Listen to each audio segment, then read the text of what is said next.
I'm going to show you how to increase 70 by 5%.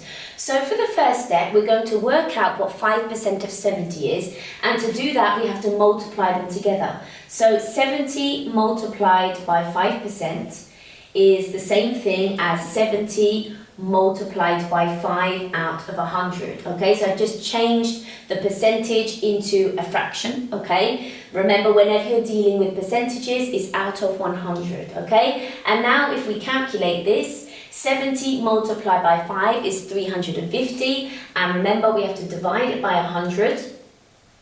Okay, so if we're dividing by 100, the decimal point here moves 2 places to the left, so we're left with 3.5.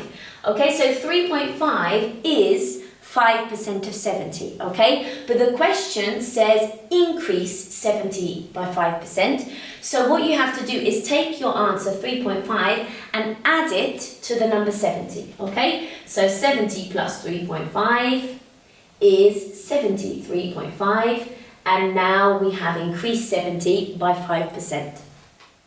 So now I'm going to show you a different method to increase 70 by 5% in one step, okay? And this method is useful if you need to know reverse percentages, and also if you're allowed to use a calculator in your exam, okay? So this time I'm going to take the number 70 and I'm going to multiply it by 105%, as this takes into account the increase in 5% straight away. 105% is the same thing as 100% plus the 5%.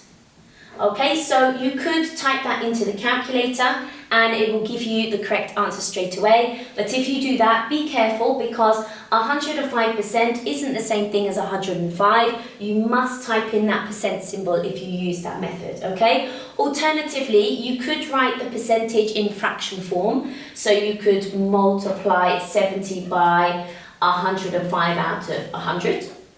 Or, and this is my favourite as it's quickest to type into the calculator, you could write this in decimal form instead. Okay, so 105 divided by 100 is 1.05. Okay, and each of these will give you the same answer, the answer that we worked out earlier, 73.5. Okay, so that is an increase of 70 by 5%.